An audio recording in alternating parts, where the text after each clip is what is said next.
हुगली में police versus TMC की जंग हुई तो कोलकाता के पास हावड़ा में बीजेपी के मुस्लिम कार्यकर्ताओं को निशाना बनाया गया। हावड़ा के शिवपुर इलाके में बीजेपी माइनॉरिटी सेल के नेता मनोज खान और सिकंदर के घर पर बम फेंके गए और ईंट पत्थर के हमले के साथ फायरिंग भी की गई। मनोज खान के सहयोगियों की दुकानों में तोड़फोड़ भी की गई। দোকান বন্ধ করছি আর ওই দিক থেকে ইট পাথর চলতে শুরু হলো, এই দিক থেকে চালালো। এবার আমি বন্ধ করতে তো ওই দিক থেকে বোম পড়লো, বোম পড়লো, এই লাগলো, এই বোম পড়লো লাগলো, ওই দিক থেকে বম চালালো, ওই আমার দোকানের পাশেই পড়লো। बीजेपी के मुस्लिम कार्यकर्ताओं का कहना है कि ये हमला तृणमूल कांग्रेस की पूर्व पार्षद के पति बड़े ने किया। हमलावर टीएमसी कार्यकर्ता ने बीजेपी का सपोर्ट करने पर अंजाम भुगतने की धमकी भी दी। हमले के बाद इलाके में तनाव को देखते हुए बड़ी संख्या में पुलिस और आरएएफ की तैनाती की गई। कुछ लोग हमारे घर के पास आए थे, जुजूम बना के समीम अहमद बड़े के लोग आके बोल रहे खोज रहे, गाली गुप्ता दे कर गए, हम लोग नहीं मिले तो बोला सारा लोग मुस्लिम होके लोग बीजेपी करता है, कहाँ है मनोज खान, कहाँ है सिकंदर खान, बोलकर चला गया। अभी हमारे लड़के लोग के ऊपर अचानक बमबाजी शुरू कर दिया, 7-8 बम चलाया है, ऊपर से गोली भी चलाया है। ये एक ऐसा क्रिमिनल है कि एनआईए खट के आया है, फिर भी अरूप राय मंत्री के छत्र छाया में ये पलता है, किसी से डरता नहीं है। ये जिसको चाहता है उसको मारता है, जिसके घर चाहता है लूटता है, कहीं भी किसी से नहीं डरता है। ये ऐसा शख्स है कि जालिम इसके आगे अभी हार मान जाए। लेकिन पुलिस शिवपुर थाना इसको बढ़ावा देकर रखा है। शिवपुर थाना आज तक इसका कोई एक्शन नहीं लिया। जब भी एफआईआर हुआ, एक मास्टर का लड़का को मारा, फिर भी एफआईआर हुआ, नहीं उठाया इसको। हम पूछते क्यों नहीं उठता ये, इसको उठा के इसके सस्ती से सस्ती सजा दे। वो लोग बोल रहा था कि तुम लोग को बीजेपी करने नहीं होगा, तो भाई बीजेपी करने नहीं होगा, बीजेपी तो पार्टी है, हम लोग का मन है, ये तो आज़ाद हिंदुस्तान है। अब अपना आदमी मन से पार्टी भी नहीं कर सकता है। ये तो कहाँ लिखा हुआ है कि हम लोग बीजेपी नहीं कर सकते? ये कहाँ लिखा हुआ है कि हम लोग बीजेपी एकदम कर ही नहीं सकते? भाई बीजेपी बोल रहा है लोग कि हिंदू का पार्टी है, हम लोग काफिर होगा। अरे भाई ये सब क्या बोलने का जरूरत है? हम लोग का मन, ये आज़ाद हिंदुस्तान है, हम लोग जो भी पार्टी करे उससे क्या लेना देना है। वो लोग आकर के बूथ पे मेरा भाई को भी चमकाया, मेरा भाई बैठा था कि 4 मई का बाद तुम्हारा हिसाब होगा, और वहाँ पर जब मार रहा था बम तो वो लोग बोला है कि ये तो अभी सिर्फ ट्रेलर है, तुम लोग हम पिक्चर दिखाएंगे। तो वो लोग क्या पिक्चर दिखाएगा भाई? हमको समझ में नहीं आ रहा है कि हारने का बाद वो लोग जब ऐसे किया तो जीत जाता तो वो लोग क्या करता। हावड़ा में बीजेपी के कार्यकर्ताओं के घरों पर हमले हुए तो नॉर्थ 24 परगना के पानीहाटी इलाके में भी बीजेपी के समर्थकों पर बम फेंके गए। इस हमले में 5 बीजेपी कार्यकर्ता घायल हुए। बमबारी की घटना पानीहाटी में सेंट जेवियर्स इंस्टीट्यूट के पास हुई। बीजेपी के कार्यकर्ता दत्ता रोड इलाके में स्थानीय लोगों से बात कर रहे थे, तभी बाइक सवार हमलावरों ने देसी बम से हमला कर दिया और भाग निकले। नॉर्थ 24 परगना में दूसरा बड़ा हमला बशीरहाट में हुआ, जहां पार्टी का झंडा लगा रहे बीजेपी समर्थकों पर फायरिंग की गई। राहत की बात यह रही कि फायरिंग में किसी को गोली नहीं लगी। मौके पर मौजूद लोगों ने बताया कि करीब 20 लोगों के एक ग्रुप ने अटैक किया था। इनमें से 3 लोगों ने फायरिंग की, लेकिन पास में ही सेंट्रल फोर्सेस की तैनाती थी। फायरिंग की आवाज सुनकर कुछ जवान वहां पहुंच गए, इसीलिए हमला करने वाले भाग गए। बीजेपी समर्थकों पर लगातार हो रहे हमलों के बाद बीजेपी के नवनिर्वाचित विधायक पीयूष कनोडिया ने टीएमसी को हद में रहने की नसीहत दी है। চলে যাওয়ার পরে সন্ত্রাস শেষ করতে যাচ্ছে না তো, ছুরি আমরাও পরে রাখিনি, শুধু দল আমাদের বেঁধে রেখেছে।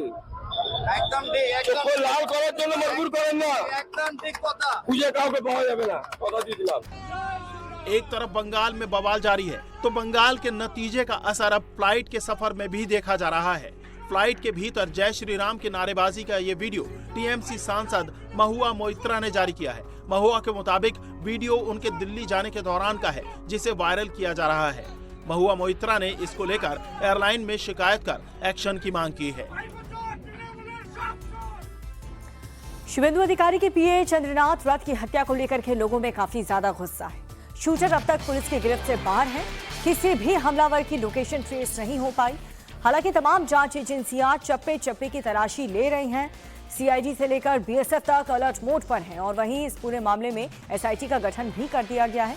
कुछ संदिग्धों को हिरासत में लेकर उनसे पूछताछ की जा रही है।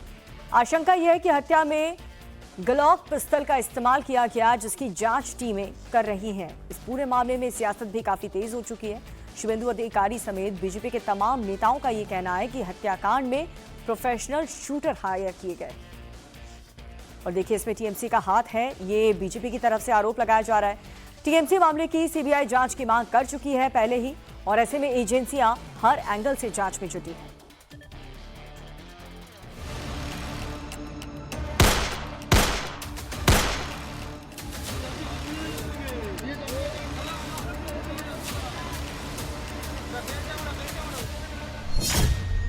शुभेंदु अधिकारी के पीए चंद्रनाथ रथ के मर्डर को 36 घंटे का वक्त होने वाला है, लेकिन अभी भी जांच एजेंसियों के हाथ खाली है। मामले में एसआईटी का गठन किया गया है। एक या दो नहीं बल्कि तीन टीमें लगी हुई हैं और एक एक पहलू की जांच हो रही है। हत्या की जांच के लिए बनाई गई एसआईटी की टीम को सीआईडी के डीआईजी लीड कर रहे हैं। एसआईटी में अलग अलग जिलों के पुलिस ऑफिसर्स को शामिल किया गया है। पुलिस का कहना है कि कई संदिग्ध हिरासत में हैं। 3 संदिग्धों को पकड़ा भी गया है, जिनसे पूछताछ की जा रही है। हालांकि मुख्य शूटर्स अभी नहीं पकड़े गए हैं। भी आप देखेंगे तो तमाम जो पुलिस ऑफिसर्स हैं, एसआईटी की टीम है, वो इन्वेस्टिगेशन कर रही है। तमाम सीसीटीवी फुटेज सामने आई है जिसमें संदिग्ध हमलावर बाइक पर नजर आ रहे हैं। साथ ही जो पीए हैं चंद्रनाथ रथ, उनकी स्कॉर्पियो गाड़ी नजर आ रही है और वीडियो भी निकलकर सामने आई है कि किस तरीके से जब फायरिंग हुई, क्या उस वक्त स्पॉट की स्थिति थी गाड़ी के अंदर, किस तरीके से कौन घायल कहां पर पड़ा हुआ था, ये सब कुछ उन वीडियो में निकलकर सामने आया है।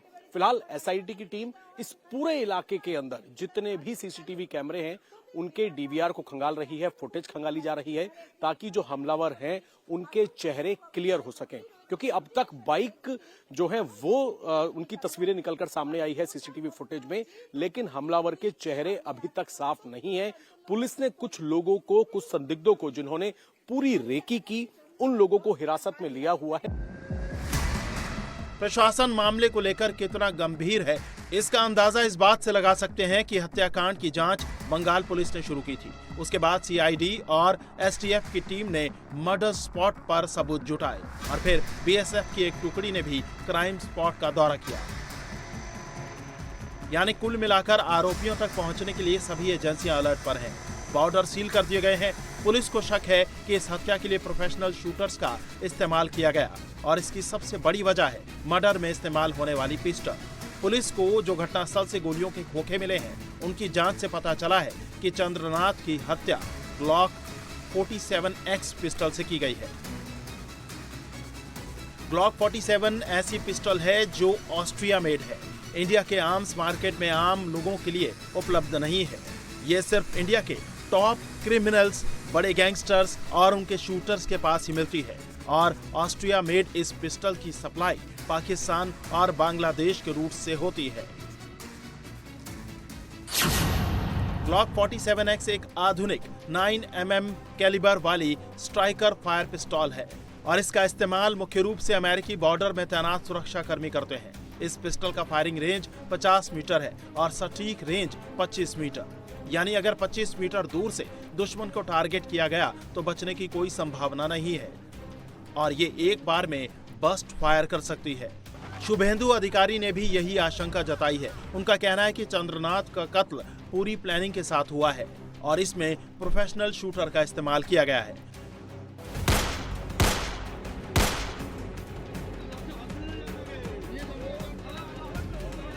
पुलिस ने बॉर्डर के इलाकों में निगरानी बढ़ा दी है क्योंकि शक है कि हत्यारे बॉर्डर क्रॉस करके बांग्लादेश भाग सकते हैं। इसलिए बीएसएफ को भी अलर्ट किया गया है। पैरामिलिट्री फोर्स के अधिकारी भी नॉर्थ 24 परगना के उस स्पॉट पर पहुंचे जहां चंद्रनाथ रथ का मर्डर हुआ था। सारी एजेंसियां जांच में लगी हैं, लेकिन परिवार में कोहराम है। परिवार वालों का रो रो कर बुरा हाल है और वो न्याय की गुहार लगा रहा है। आरोप लगा रहा है कि ये सब टीएमसी ने करवाया है। শুভেন্দু বাবু মমতাকে হারিয়েছে, যার জন্য আমার মনে হয় এই প্রতিশোধ।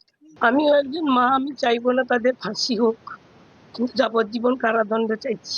শাসক দলের যারা গরম গরম বক্তব্য দিয়েছিল যে 4 তারিখের পরে দিল্লির কোনো ভাব রক্ষা করতে পারবে না, সেটাই তারা দেখিয়ে দিল। আমার ছেলে যদি অ্যাক্সিডেন্টে কোনো অঘটন ঘটতো আমার মনে হয় এত কষ্ট হতো না। তাকে যেভাবে কষ্ট দিয়ে এতটাইরা মারলো, এটা পুরো তৃণমূলেরই সাজানো গল্প। लगातार सीसीटीवी कैमरों के फुटेज खंगाले जा रहे हैं। चंद्रनाथ की गाड़ी से जो फॉरेंसिक सबूत इकट्ठे किए गए हैं, उनके आधार पर जांच हो रही है। हालांकि पुलिस को मौके से जो गाड़ी मिली है, उसकी नंबर प्लेट फर्जी निकली।